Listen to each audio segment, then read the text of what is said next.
Hello welcome to Kiraak pod channel. Adireddy సోనియాని target చేస్తూ ఒక వీడియో అయితే అంటే ఒక రివ్యూ అయితే చేయడం జరిగింది. దాంట్లో ఆర్జీవి స్టైల్ అంటే ఆర్జీవి ఎలాంటి మేకింగ్ చేస్తాడు, ఎలాంటి యాంగిల్స్ పెడతాడో అదే యాంగిల్స్లో పెట్టి ఒక డిఫరెంట్గా ట్రై చేశాడు. ఓకే, అయితే దీంట్లో కొన్ని లాజిక్స్ మిస్ అయ్యాడు ఆదిరెడ్డి. చాలా మంది అనుకోవచ్చు, అరే నీ రేంజ్ ఎక్కడ, ఆదిరెడ్డి రేంజ్ ఎక్కడరా, ఆయనకున్న సబ్స్క్రైబర్స్ ఆయనకున్న ఫాలోయింగ్ నీకు లేదు, నువ్వు ఆయనను విమర్శించే స్థాయి నీది కాదురా అంటే అఫ్ కోర్స్ మేబీ నా స్థాయి అంత కాకపోవచ్చు. But point is point. ఏ స్థాయి ఉన్నా సరే కరెక్ట్గా మాట్లాడాలి ఎవరైనా సరే. అలా అనుకుంటే ఆదిరెడ్డి స్థాయి ఎక్కడ, ఆర్జీవి స్థాయి ఎక్కడ? మరి ఆయన ఆర్జీవి సినిమాలో ఎలాంటి యాంగిల్స్ పెట్టి షూట్ చేస్తాడో అలాంటి యాంగిల్స్ పెట్టే ట్రోల్ చేస్తూ ఆదిరెడ్డి వీడియో తీశాడు కదా. మరి వాళ్ళిద్దరి కూడా ఉండాలి కదా. సో అక్కడ ఆయన అలాంటి లాజిక్ పాటించినప్పుడు నేను ఇక్కడ పాటించిన నాకేం పెద్ద తప్పు అనిపించట్లేదు. సో పాయింట్ మాట్లాడతాను నేను ఇక్కడ. ఒకవేళ తప్పు అయితే మీరు కామెంట్ చేయండి. ఆదిరెడ్డి ఏమంటున్నాడు అంటే సోనియా ప్రీ ప్లాన్డ్గా హౌస్లోకి ఎంట్రీ అయింది అంటున్నాడు. పాయింట్ 1. నేనేమంటున్నా, అసలు బిగ్ బాస్లోకి ఎవరు వెళ్ళినా ప్రీ ప్లాన్గానే వెళ్తారు కదా. అక్కడ గేమ్ స్ట్రాటజీ ఎలా ఉండాలి, ఎలా మనం మాట్లాడాలి, ఎలాంటి పాయింట్స్ రాబట్టుకోవాలి, బయట పిఆర్ టీమ్ సెట్ చేసుకునే కదా ఎవరైనా వెళ్ళేది. అదేదో కొత్తగా ఒక ఓన్లీ సోనియా విషయంలోనే జరిగినట్టు ప్రీ ప్లాన్డ్గా వెళ్ళిన సోనియా అంటున్నాడు. అలా ఎలా వెళ్తారు? ఎవరైనా ప్రతి ఒక్కరు కూడా ప్రీ ప్లాన్డ్గానే వెళ్తారు కదా. పోనీ ప్రీ ప్లాన్డ్గా వెళ్ళలేదు, నార్మల్గా వెళ్ళారని ఒక కంటెస్టెంట్ చూపించండి. ఎస్పెషల్లీ ఈ సీజన్ కంటెస్టెంట్ ప్రతి ఒక్క పాయింట్ వాళ్ళకి తెలుసు. ప్రతి పాయింట్ తెలుసు, ఎప్పుడు ఏం మాట్లాడాలి, ఎప్పుడు ఏం మాట్లాడకూడదు, ఏ పాయింట్ను ట్రిగ్గర్ చేయాలని ప్రతిదీ వాళ్ళకి తెలుసు కదా. అందరూ ప్రీ ప్లాన్గానే వెళ్తారు కదా. ఏదో స్పెషల్గా సోనియా ఒక్కతే ప్రీ ప్లాన్గా వెళ్ళినట్టు ఎక్స్పోజ్ చేస్తున్నాడు ఏంటి ఆదిరెడ్డి అంటే?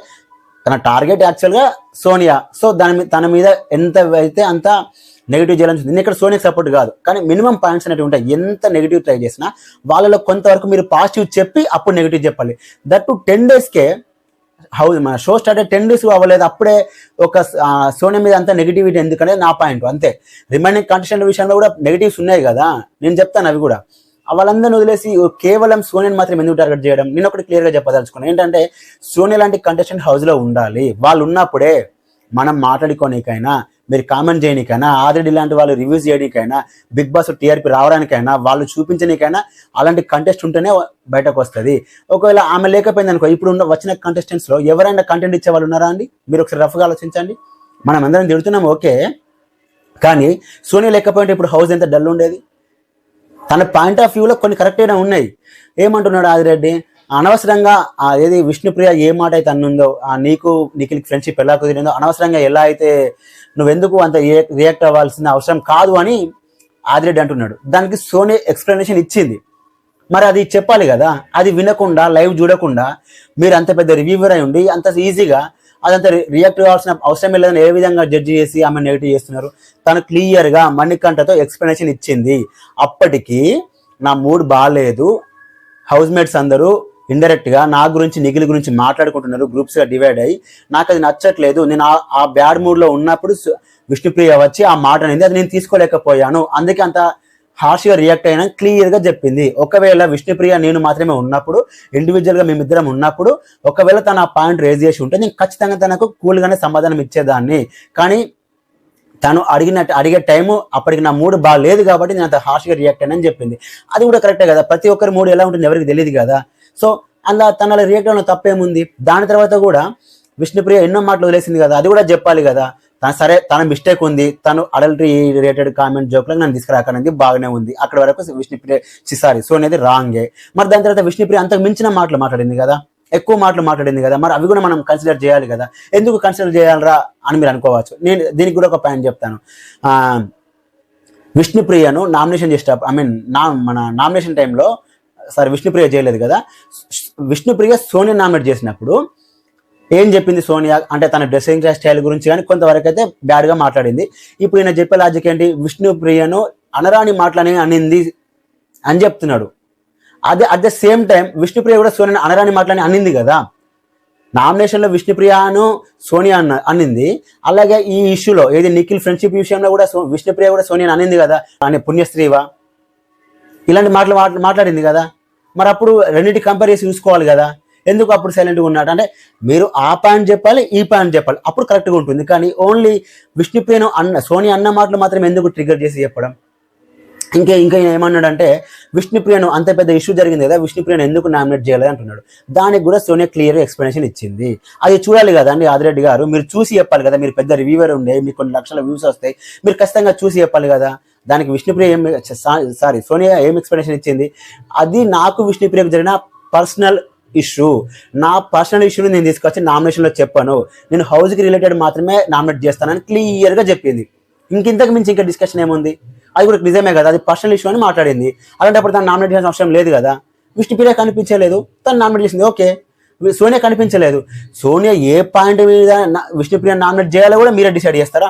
ఇది ఎలా కరెక్ట్ అవుతుందండి? ఓకే, ఇక్కడి వరకు కూడా ఆదిరెడ్డిగా న్యాయం అనుకుందాం, ప్రీ ప్లాన్ గానే వెళ్ళింది సోనియా, ఒప్పుకుందాం. మరి నాగమణి కంటే ప్రీ ప్లాన్ గానే వెళ్ళాడు కదా, ఆయన ఫ్లాష్ బ్యాక్ ఎవడు అడిగిండు?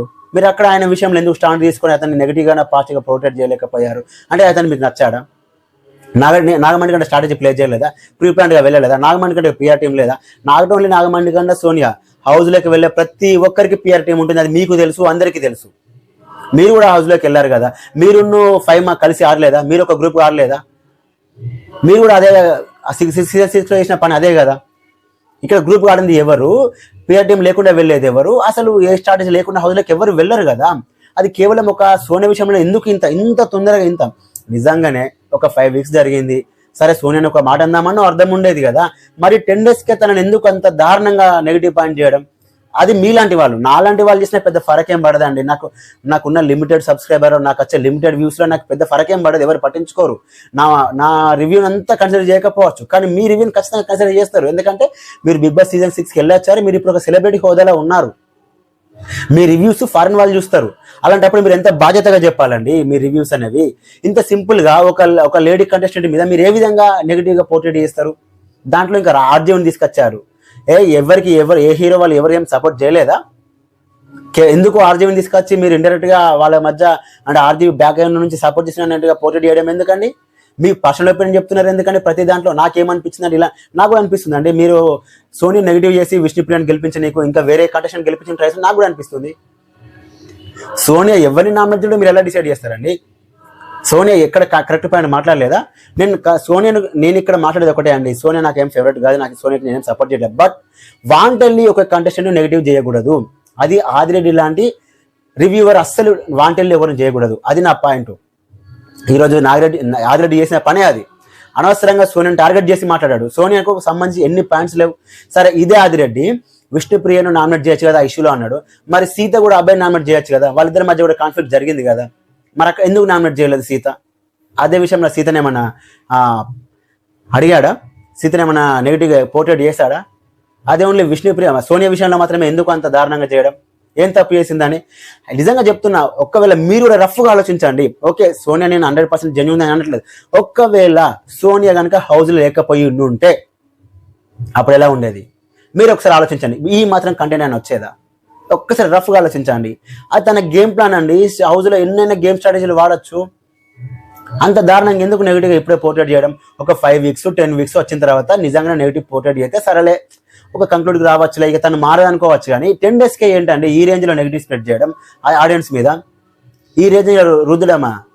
ఆయన ఏమంటున్నాడు, నా కామెంట్ సెక్షన్లో వాళ్ళ పిఆర్ టీమ్ బాట్స్ వాళ్ళు వచ్చి ఒక 30 కామెంట్స్ చేశారంటే ఎన్ని కామెంట్ సెక్షన్లో పిఆర్ టీమ్ బాట్స్ ఖచ్చితంగా కామెంట్ చేస్తారు. అలాంటప్పుడు మీరు దానికి రియాక్ట్ అవ్వాల్సిన అవసరం లేదు. మీకు తెలియదు ఆ విషయం? ప్రతి టీంకి పిఆర్ టీం ఉంటుందని, ప్రతి కంటెస్టెంట్ సంబంధించిన పిఆర్ టీం కామెంట్స్ మీకు తెలియదా? మీకు చేయలేదా అండి? ఇంకోటి మీకు నేనే చేశానండి, ఐ సపోర్ట్ ఆదిరెడ్డి అని. ఎప్పుడు సీజన్ 6లో మీరు వెళ్ళినప్పుడు అప్పుడు మీరు జెన్యూన్ నేను చూశాను, ఇప్పుడు అది లేదు మీ దగ్గర. ఏది ఏమైనా సరే ఒక కంటెస్టెంట్ని ఇంత తొందరగా నెగిటివ్గా పోర్ట్రేట్ చేయడం అనేది చాలా చాలా తప్పు, ఖచ్చితంగా తప్పది. కొన్ని వీక్స్ అయినా టైం ఇవ్వాల్సింది. తన గేమ్ ప్లాన్ మారుతుందేమో ఎవరు తెలుసా అండి? నాగమణి కంటే ఫస్ట్ రోజున ఏడ్చాడు, ఈ రోజు ఏడుస్తున్నాడా? సోనియాకి రిలీజ్ అవుతుంది కావచ్చు. మీరు ఎలా డిసైడ్ చేశారు ఇంత తొందరగా తన మీద ఇంత నెగిటివ్ ఎందుకు మీకు? ఇది చాలా చాలా తప్పు నాకు అనిపించింది. ఇదే కాదు, ఒక కంటెస్టెంట్ని పూర్తిగా నెగిటివ్ చేయడానికి ట్రై చేస్తే ఖచ్చితంగా నా వాయిస్ అయితే రేజ్ అవుతుంది. అది గుడ్ ఆర్ బ్యాడ్. నా వీడియోస్ కనీసం ఒక 200 మంది చూస్తున్నారు. ఆ 200 మందిలో కనీసం ఇద్దరికైనా నేను చెప్పిన పైన నచ్చితే నాకు సరిపోతుంది, నాకు ఒక సాటిస్ఫాక్షన్ ఉంటుంది. సో అందుకే నేను ఈ వీడియో చేశానండి. ఇన్ కేస్ నేను ఏమైనా తప్పుగా మాట్లాడితే సారీ. ఈ వీడియో కనుక నచ్చితే లైక్ చేయండి, అలాగే మన ఛానల్ సబ్స్క్రైబ్ చేసుకోండి. Thanks for watching.